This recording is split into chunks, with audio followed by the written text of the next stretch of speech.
Ooh, welcome to the cave, Nick here from Nerd Cave, bringing you guys a brand new series. We're calling it Nerd Cave News, where we covered the latest news in Beyblade. I am so excited. This was so hyped that it made me want to do this, actually. So, yes, we got Beyblade UX news, and it's looking pretty sick. I'm very interested to see how this performs. But anyway, let's get to our first one. DranBuster 160. I don't know what A means. I don't think it's gonna be Excel, because that was a burst name, and that's weird. I don't know what, maybe aggressive? Nah, it's not gonna be aggressive. But basically, like, I'll have a picture on screen because I actually have a picture of it. It's basically gonna be flat with, like, an even higher gear ratio. It's, like, a pretty thick, too, so I think it might be a bit more stable. Very interesting. Very interesting just to see, like, the bits wider, because a lot of people are like, how can we, like, add stuff to the bits and just make it wider? So yeah, we're gonna see that going forward.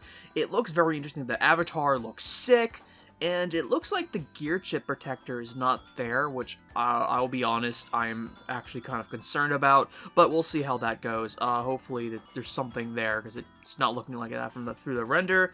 But the tabs that connected the bay are now plastic, which is interesting. I think they want to have more metal on the outside, just to, I guess, make it faster, have more weight towards the actual contact of the bay. Very interesting. DranBuster is very similar to Excalibur from Beyblade Burst. Yeah, I can see this being good. Maybe this design will translate better to metal, but honestly, I'm not really thrilled about Excalibur. Like, some of them were good, but some of them were just so blah, so hopefully this is good. 160 is definitely something you're going to want to use with this only, or maybe something that has one center point of attack. You're not going to want to use this with any other Beyblade X Bay, because it's going to be bad. But who knows? Maybe not. I don't personally think so, but we shall see. 160 though is interesting, because I never thought they would actually make a 160, but here we are. Next up, we have the new Hell's Bay, which is HellsHammer. That looks so cool. I love that new avatar. It looks like he's evolving. Like, kind of growing or something. Like, the avatar looks so different from before, but honestly, I'm here for it. It looks sick. Also, the new winders they come with look pretty cool, too. They have colored ripcords, which is awesome. So, if anyone's confused about what these are basically, like, what dual layers were to single layers, or single layers were to dual layers. This is basically, like, the first set of them, because usually they have a pre-system, so this is pre-UX, if you want to say. Well, the original stuff was pre-UX, so we'll see. Some people are saying it's a subsystem. I don't think it is. But anyway, we need to get back on to HellsHammer. HellsHammer looks so cool. Oh my gosh. Like, it looks like Strikehawk, which I did not expect them to do, because I thought that was just a manga drawing and they were just going to scrap that. But no, he looks like Strikehawk. And even towards the side, the contact is very interesting. I thought it was going to be very flat. It's not flat at all. It looks very interesting. And I believe the bit is called hammer. Fascinating. Very fascinating. I don't know how that's going to work, or because it looks bad just from that angle shot. That looks not good. That looks like needle with, like, it looks like Octa, but in the shape of needle. I don't know how that is. Maybe it's like, maybe it has a little bit of rubber on the bottom. I actually have absolutely zero clue what this bit's going to be, but we shall see. There's no pictures of the bits for the other ones yet. It was only DranBuster.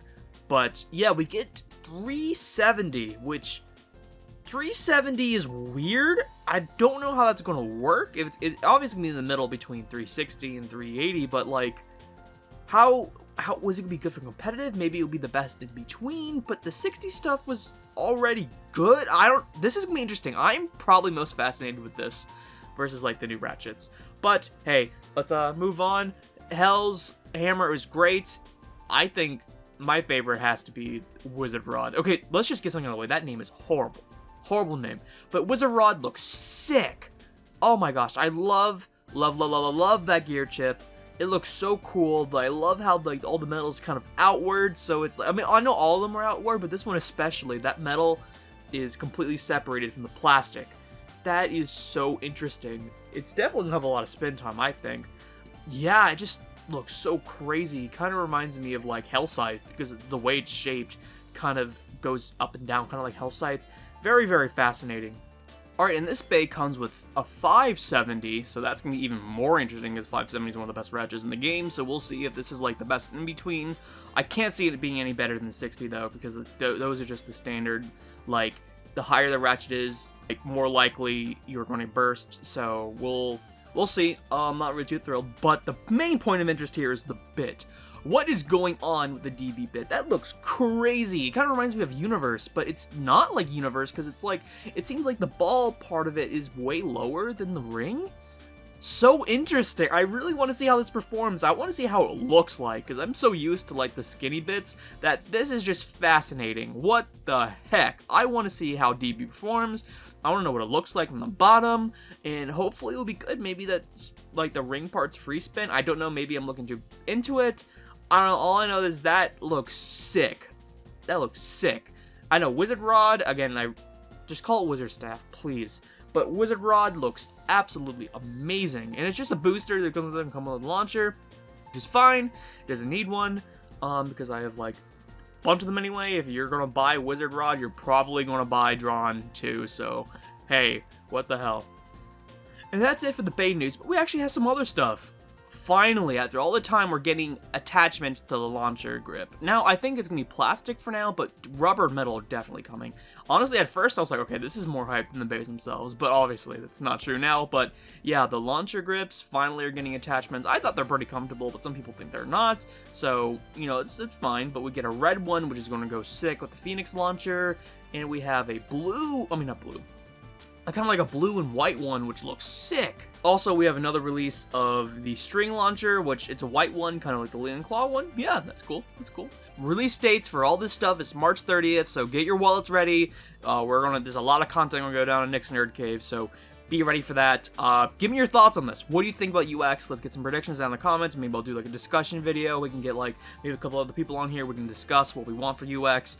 But yeah. Overall, I'm pretty hyped. Again, keep your expectations in check. Not everything has to be peak, but you know what? I'm feeling pretty confident about this. This is going to be really sick.